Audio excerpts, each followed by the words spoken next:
Bienvenidos hermanos a un vídeo al canal de Profecía Presente. La fe, algo tan importante en nuestra vida espiritual como cristianos como es la fe, cultivar la fe. Dice el apóstol Pablo que la fe es la certeza de lo que se espera, la convicción de lo que no se ve. Dice primera de Juan 5:4, porque todo lo que es nacido de Dios vence al mundo, y esta es la victoria que ha vencido al mundo, nuestra fe. Bien, ¿cómo podemos vencer a este mundo con nuestra fe? Pues es con la fe en Cristo, que no es más que el gran mensaje de la justificación por fe, la justificación en Cristo, que es el mensaje del tercer ángel en verdad. Nosotros somos hechos justos por medio de Cristo, no hay otra manera de ser justificados. Y la justificación por fe, es decir, somos justos hechos por Cristo por la fe en Cristo. Hay otra justificación, ¿verdad? La justificación propia, la justificación por obras, querer conseguir la justificación, ser justos, ser hechos justos por nuestros propios méritos. Esta no es la manera, ya que el profeta Isaías nos dice que nuestra justicia son trapos de inmundicia. Solo con la fe en Cristo y por lo que hizo en la cruz es como nosotros podemos llegar a ser hechos justos, y la fe en Cristo es lo que nos va a hacer triunfar y comprender realmente lo que es este gran mensaje de la justificación por fe. Solo llega, como digo, por la fe en Cristo, lo que es la comprensión y llevar a nuestra vida de forma práctica y comprender completamente el Evangelio en cuanto a la justificación por fe, la fe en Cristo, nuestra mirada puesta en Cristo. Este vídeo voy a hacerlo leyendo un grandioso libro que es titulado Lecciones sobre la fe, del pionero Alonso Trevor Jones y L. Joseph Wagner. De hecho, en concreto es el capítulo 1 en que está basado este vídeo. Voy a estar leyendo y tratando este capítulo, ese capítulo titulado Viviendo por fe. Y es en el camino por la fe, en el camino de la fe, mejor dicho, como he titulado este vídeo, en el que tenemos que ir cultivándonos y comprendiendo para ser triunfantes, al final ser triunfantes en nuestro camino espiritual y comprender lo que realmente hizo la cruz Cristo por nosotros. Así que os dejo con este vídeo, hermanos, vamos para allá y vamos a ir viendo y analizando todo esto. Bendiciones, hermanos.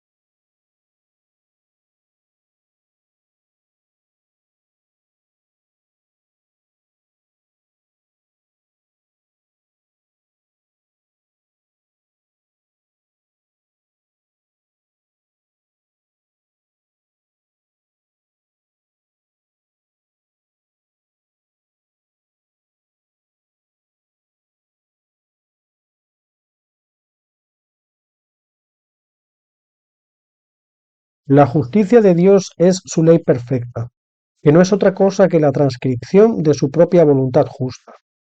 Toda injusticia o transgresión de la ley es pecado. El Evangelio es el remedio de Dios para el pecado. Su trabajo, por lo tanto, debe ser poner a los hombres en armonía con la ley, para causar que el funcionamiento de la ley justa sea manifestado en sus vidas. Pero esto es enteramente una obra de fe, ya que la justicia de Dios es revelada de fe en fe, fe al principio y fe al final. Como está escrito, el justo vivirá por la fe. Esto es verdadero para toda época, desde la caída del hombre, y lo seguirá siendo hasta que los santos de Dios tengan escrito el nombre de Dios en sus frentes y lo vean tal como Él es. El apóstol Pablo tomó la cita del profeta Habacuc en el capítulo 2, versículo 4, que nos dice: He aquí que aquel cuya alma no es recta se enorgullece, mas el justo por su fe vivirá. Bien, aquí sabemos, hermanos, que este versículo de Romanos 1:17, donde nos dice el justo vivirá por la fe, hace mención, como nos dice aquí el hermano Wagner, a Habacuc 2:4. Y ahora nos dice que esta justificación ya se conocía en el Antiguo Testamento, por eso esta frase, el justo vivirá por la fe, ya se encontraba en el Antiguo Testamento. Nos dice, si los profetas no lo hubiesen revelado, los primeros cristianos no podrían haberlo sabido, ya que disponían solamente del Antiguo Testamento. Decir que en los tiempos más antiguos los hombres solo tenían una idea imperfecta de la fe en Cristo equivale a decir que no había ningún hombre justo en aquellos tiempos. Pero Pablo retrocede hasta el mismo principio y cita un ejemplo de fe salvadora. Él dice, por la fe Abel ofreció a Dios mayor sacrificio que Caín, por la cual alcanzó testimonio de que era justo. Esto está en Hebreos 11:4. Y dice asimismo de Noé, que fue por fe que construyó el arca con la que fue salva su casa, y por esa fe condenó al mundo, y fue hecho heredero de la justicia que es por la fe. Esto está en Hebreos 11:7. Decimos que la fe de ellos estaba en Cristo, ya que era fe salvadora, y tenía que ser en el nombre de Jesús, porque no hay otro nombre debajo del cielo dado a los hombres en que podamos ser salvos. Esto lo encontramos en Hechos 4:12. Demasiados procuran vivir la vida cristiana en la fuerza de la fe que ejercieron cuando comprendieron su necesidad de perdón por los pecados de su vida pasada. Aquí el hermano Wagner nos va a hablar cómo cuando, como dice, comprenden la necesidad de perdón por los pecados de su vida pasada, vamos a ver cómo él está ahora describiendo que nosotros buscamos ese perdón de pecados a veces por nuestra justicia propia, por nuestros propios méritos, es decir, dejar de pecar por nuestros méritos, cuando realmente no es así. Dice, saben, refiriéndose a los cristianos, ¿verdad? Que quieren dejar de pecar. Dice, saben que solamente Dios puede perdonar los pecados y que lo hace mediante Cristo.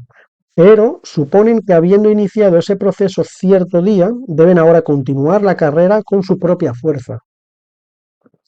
Sabemos que muchos albergan esa idea.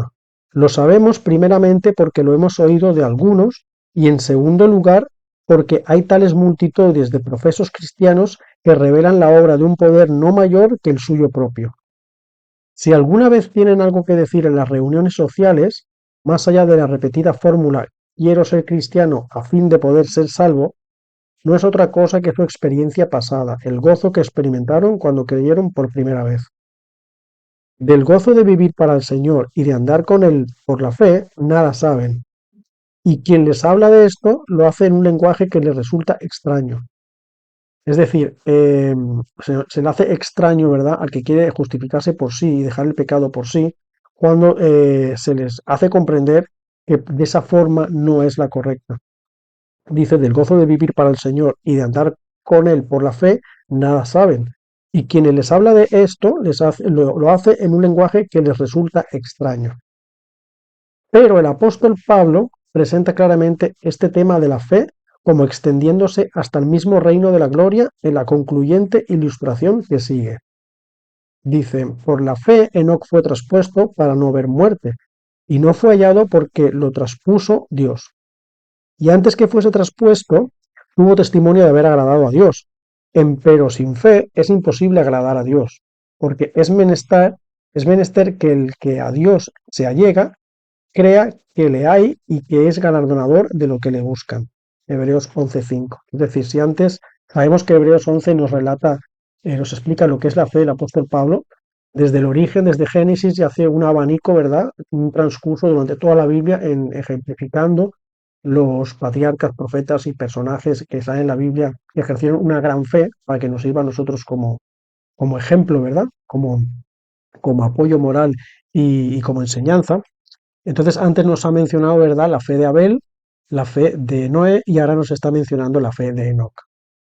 Continúa diciendo, obsérvese cuál es el argumento esgrimido para demostrar que es por la fe que Enoc fue transpuesto. Enoc fue transpuesto porque caminó con Dios y tenía el testimonio de agradar a Dios, pero sin fe es imposible agradar a Dios. Eso basta para probar lo expuesto. Sin fe ningún acto puede ser realizado que alcance la aprobación de Dios. Sin fe, las mejores obras que el hombre pueda hacer quedarán infinitamente lejos de la única norma válida, que es la de la perfecta justicia de Dios. Y sabemos que la justicia de Dios es la ley de Dios, y la justicia de Cristo es nuestra justicia. Es decir, nuestras justicias son trapos de inmundicia, dice Isaías. Y tenemos que buscar la justicia en Cristo. Así que Cristo representa nuestra justicia, en Él conseguimos ser hechos justos Y la justicia de Dios es la ley de Dios.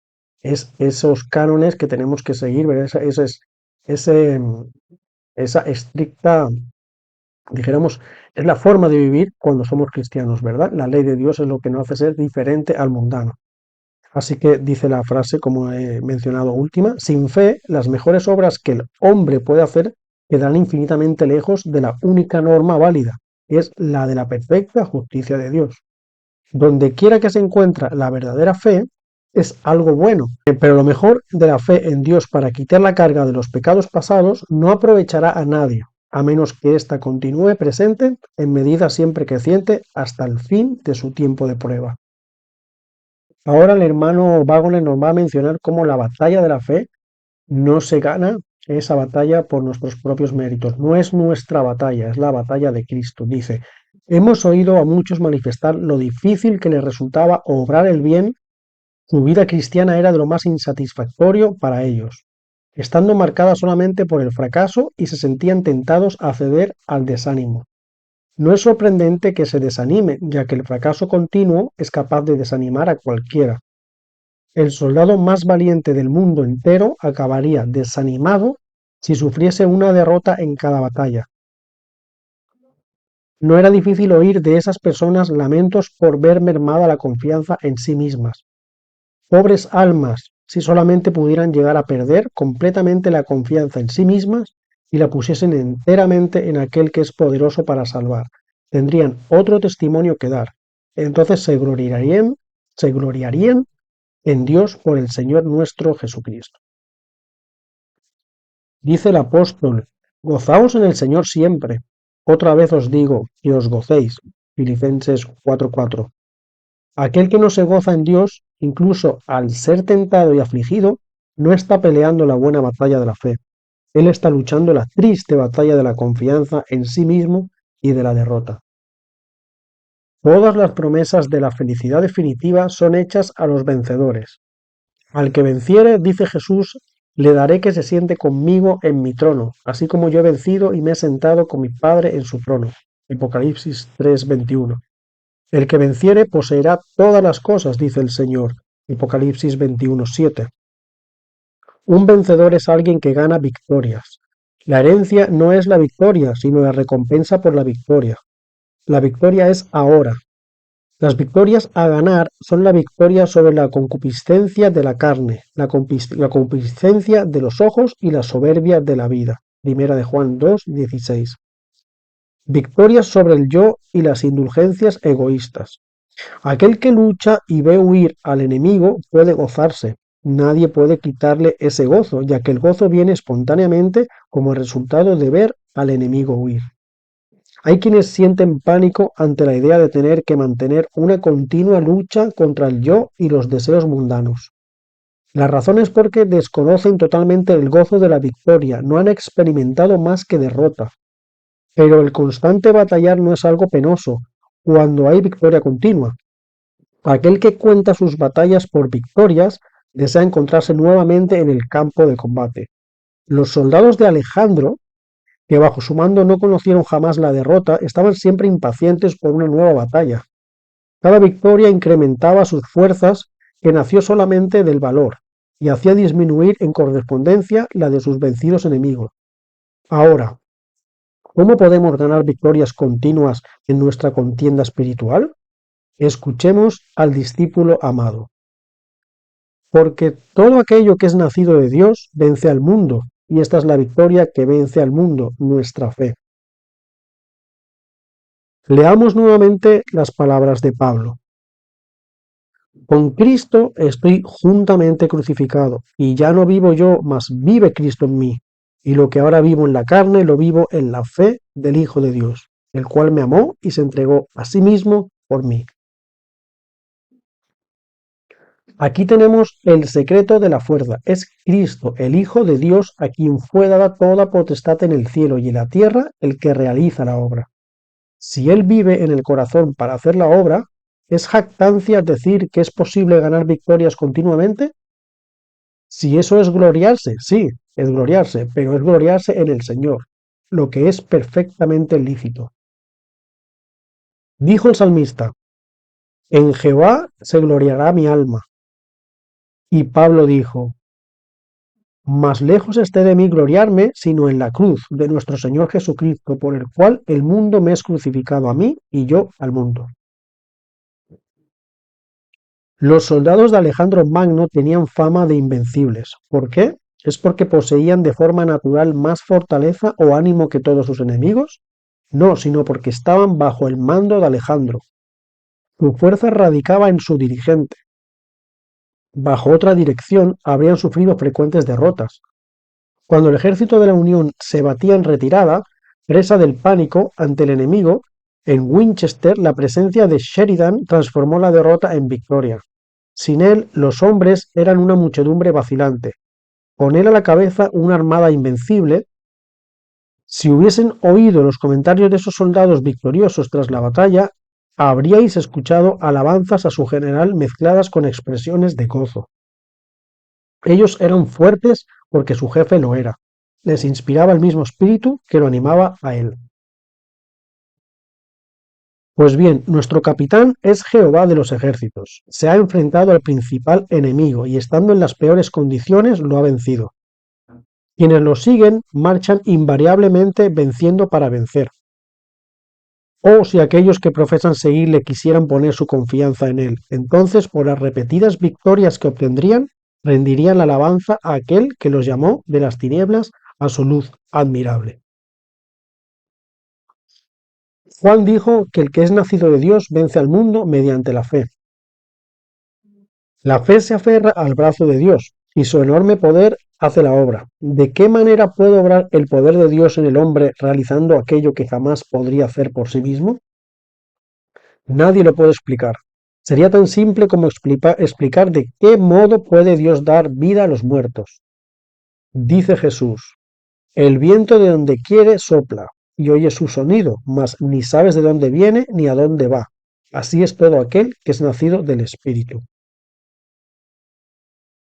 Como obra el Espíritu en el hombre para subyugar sus pasiones y hacerlo victorioso sobre el orgullo, la envidia y el egoísmo, es algo que solo conoce el Espíritu. A nosotros nos basta con saber que así es, y será en todo quien desee tal obra en sí mismo, por encima de cualquier otra cosa, y que confíe en Dios para su realización. Nadie puede explicar el mecanismo por el que Pedro fue capaz de caminar sobre el mar, entre que se abalanzaban, pero sabemos que a la orden del Señor sucedió así. Mientras él mantuvo sus ojos fijos en el Maestro, el divino poder le rehabilitó para caminar con tanta facilidad como si estuviera pisando roca sólida. Pero cuando comenzó a contemplar las olas, probablemente con un sentimiento de orgullo por lo que estaba haciendo, como si fuera él mismo quien lo hubiese logrado, de forma muy natural, fue presa del miedo y comenzó a hundirse. La fe le habilitó para caminar sobre las olas. El temor le hizo hundirse bajo ellas. Dice el apóstol Pablo, por la fe cayeron los muros de Jericó con rodearlos 7 días. Hebreos 11:30. ¿Para qué se escribió tal cosa? Para nuestra enseñanza, para que por la paciencia y por la consolación de las Escrituras tengamos esperanza. ¿Qué significa? ¿Se nos llamará tal vez a luchar contra ejércitos armados y a tomar ciudades fortificadas? No, porque no tenemos lucha contra sangre y carne, sino contra principados, contra potestades, contra señores del mundo, gobernadores de estas tinieblas, contra malicias espirituales en los aires.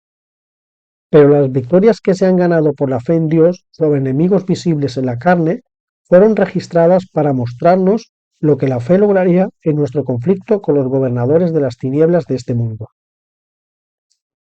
La gracia de Dios en respuesta a la fe es tan poderosa en estas batallas como lo fue en aquellas, ya que, dice el apóstol, pues aunque andamos en la carne, no militamos según la carne, porque las armas de nuestra milicia no son carnales, sino poderosas en Dios para la destrucción de fortalezas, destruyendo consejos y toda altura que se levanta contra la ciencia de Dios y cautivando todo intento a la obediencia de Cristo.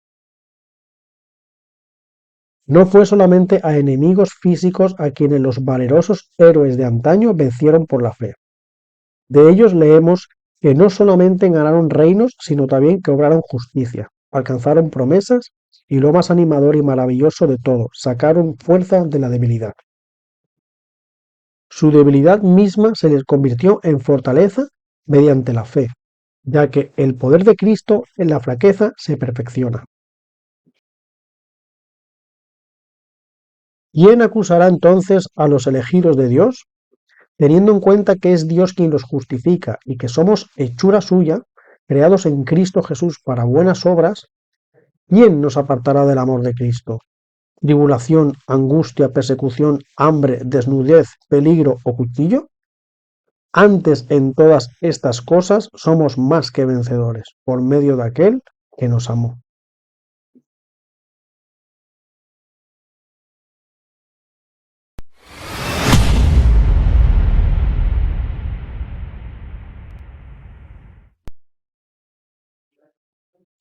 Bien, hermanos, así que sigamos peleando la buena batalla de la fe en Cristo, la justificación por fe, hechos justos por Cristo. Espero les haya gustado este vídeo a modo de reflexión. Prácticamente es una lectura ilustrada para que la hayan disfrutado más amenamente. Sigamos en la lucha, como digo, persistiendo y resistiendo al enemigo. Así que, hermanos, les animo a que vayamos juntos hacia ese trono de gracia que cada día está más cerca, en unidad, en espíritu de unidad y siempre fortificados en la palabra del Señor. Bendiciones, hermanos. Maranata.